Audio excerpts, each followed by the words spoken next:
19세기 초 중국 광둥 앞바다에 붉은 깃발을 단 수백 척의 해적선이 남중국해를 뒤덮었습니다.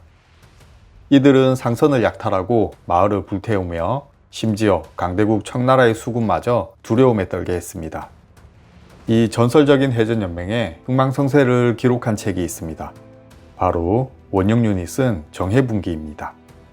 오늘 우리는 이 정해분기를 통해 단순히 약탈자에 머물지 않고 하나의 거대한 왕국을 건설했던 해적들의 실체를 파헤쳐 보려 합니다. 이 책은 어떻게 쓰였고 어떤 놀라운 이야기를 담고 있으며 왜 동양뿐 아니라 서양에까지 큰 영향을 미쳤을까요? 19세기 초 남중국해의 격동적인 역사를 살펴보겠습니다. 정해분기의 무대는 19세기 초 청나라의 광둥 지역입니다. 당시 광둥은 세계 무역의 중심지로 번성했지만 동시에 중앙 권력의 통제가 느슨했던 곳이기도 했습니다. 혼란한 시대는 언제나 영웅과 악당을 낳았습니다. 이 시기에 광둥의 소규모 해적 집단들은 서로 연합하여 역사상 유례없는 거대한 해적 조직을 만듭니다.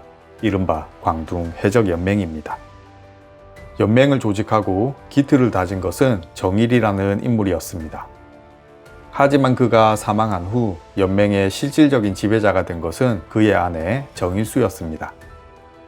그녀는 여성 해적 두목으로서는 전례 없는 카리스마와 지도력을 발휘했죠. 정일수는 연맹을 홍, 황, 녹, 흑, 백, 청색의 깃발을 단 6개의 방으로 체계화했습니다. 이 중 가장 강력한 세력이 바로 그녀와 그녀의 유능한 오른팔 장보가 이끌던 홍기방이었습니다.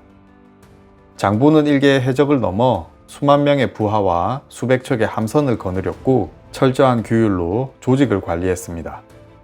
마을이나 상선을 공격할 때도 나름의 규칙이 있었으며 특히 여성 포로를 건드리는 자는 즉시 처형하는 등 엄격했습니다.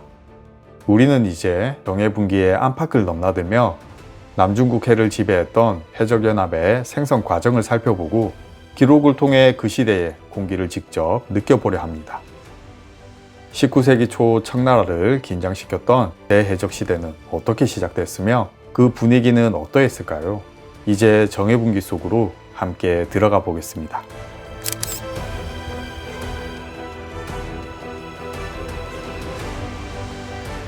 (1809년의) 여름, 나는 베이징에서 돌아오는 길에 산맥을 넘으면서 해적들이 일으킨 거대한 사건을 알게 되었다.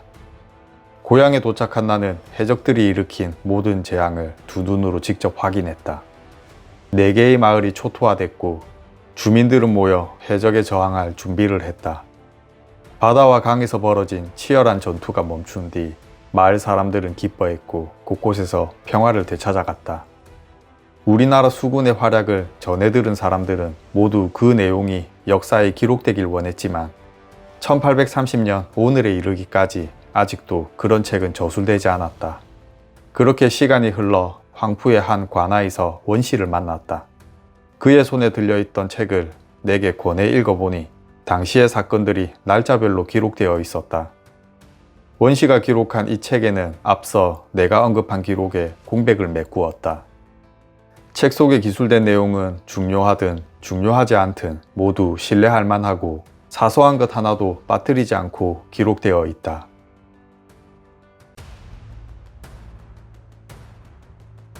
광둥의 동해에는 오래전부터 해적들이 있었다. 이들은 가격연간에 이르러 긴밀히 결탁하더니 급기야 소탕하기 버거울 정도로 규모가 커졌다. 이들의 근원은 안남에서 찾을 수 있다. 1771년 안남의 남부 마을에서 왕강평이 자신의 형제 광이, 광국과 함께 봉기를 일으켰다. 사명제는 서산 왕조를 세우고 레왕조를 끼고 실권을 장악하던 안남 북부의 정씨 세력과 남부에 자리한 광남국 응우엔씨 세력을 몰아내고 1788년 레왕조를 멸망으로 이끌며 왕강평은 새로운 황제에 올랐다.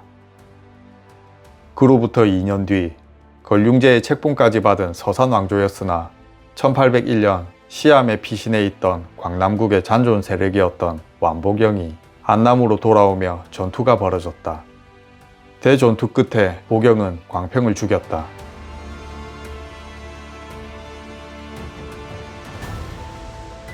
한편 광평의 아들 경성은 대신 오석이와 함께 광둥 지역에서 해적질하던 정칠과 오지청의 손을 잡았다. 이들에게 자귀를 내리고 1803년 12월 경성은 200여 척으로 구성된 새로운 동맹군에 의지해 고국으로 돌아가 한밤중에 안남의 만을 점령했다. 합법적인 왕 보경은 군대를 모아 싸웠으나 거듭 패하여 라오스로 도망가려 했으나 그 또한 성공하지 못했다. 경성과 손잡은 정칠은 평생을 바다 위에서 살아온 사람이었다. 그는 안남의 만을 점령하자마자 주민들에게 폭압적으로 대했다. 정칠은 자신이 원하는 모든 것을 취하려 했는데 한마디로 말하자면 그의 의지가 곧 법이었다. 그가 이끄는 무리들도 그와 다를 바 없이 행동했다. 자신의 힘을 과신하고 사람들에게 잔인하고 난폭하게 굴었고 마을의 주거지를 점령한 것을 넘어 주민들의 아내와 딸들을 강제로 빼앗았다. 이러한 행위에 주민들은 극도로 분노를 표출했고 그 반발심으로 현재의 왕 보경을 더 강하게 따르는 계기가 되었다. 마을 사람들은 보경에게 몰래 연락해 특정일에 왕이 장군과 함께 적의 성봉대와 맞서 싸우고 해안을 공격한다면 자신들도 일제히 봉기해 적을 압도하겠다고 알려왔다. 마침내 약속한 날이 되어 큰 전투가 벌어졌다. 정칠은 선봉대의 후진의 위치에 있었다. 그래서 전투 전체를 지휘할 수 없었고 상대 측이 밖에서부터 중앙으로 강하게 압박하여 들어오자 결국 싸움에서 철저히 패하고 말았다. 정칠은 전투 중에 당한 부상으로 목숨을 잃었고 그의 군대 또한 전멸당했다. 정칠의 뒤를 이은 동생 정일은 두목이 되어 찬탈자인 경성과 남은 무리를 이끌고 도망쳐 다른 해적 세력과 합류했다. 이 시기 바다 위는 해적의 기세가 매우 거센 시기였다. 왕표가 수사 제독이던 시기에는 바다와 해안이 모두 평화롭고 고요했다. 그러나 왕표가 죽은 뒤 해적들은 여러 무리로 갈라져 다양한 색깔의 깃발 아래에서 활동하기 시작했다. 바다에는 6개의 벌떼 같은 무리들이 있었다. 황기의 오지청, 척기의 오석이, 흑기의 곽파대, 백기의 양보, 녹기의 이상청, 홍기의 정일이 각각의 깃발 아래 통솔했다. 그중 홍기는 다른 무리들을 모두 합친 것보다 더 강력한 세력이었다. 그리고 당시 푸젠에는 채견이라는 이름을 가진 약탈 패거리들이 있었는데 이들도 해적에 가담하면서 그 수가 대거 늘어나 해적을 제압하는 것이 불가능한 지경에 이르렀다. 해적들의 약탈에 바닷가에 거주하는 주민들은 10년간 평화를 누릴 수 없었다. 해적들은 웨이저우와 나우저우 같은 바다 멀리 동떨어져 있고 찾는 이가 없는 지역에 한 섬에 숨어 지냈다. 이 섬은 크기는 작지만 높은 산으로 둘러싸여 폭풍이 몰아쳐도 100여 척의 배를 안전하게 정박할 수 있었고 섬 안에는 기름진 논밭과 다양한 짐승, 과일이 넘쳐났다. 해적들은 약탈을 할 수 없는 상황에는 이 섬에 숨어들었고 이곳에 머물며 필요한 장비들을 정비하고 준비했다. 후대에 악명 높은 해적 중 장보라는 사람이 있다. 강하구 근처의 시누이 출신으로 그는 원래 어부의 아들이었다. 그가 15세 되던 해 아버지와 바다로 고기잡이를 나갔다가 약탈을 하러 돌아다니던 정일에게 붙잡혀 포로가 되었다. 그런데 정일은 장보를 너무 좋아한 나머지 그에게서 떨어지지 않았다.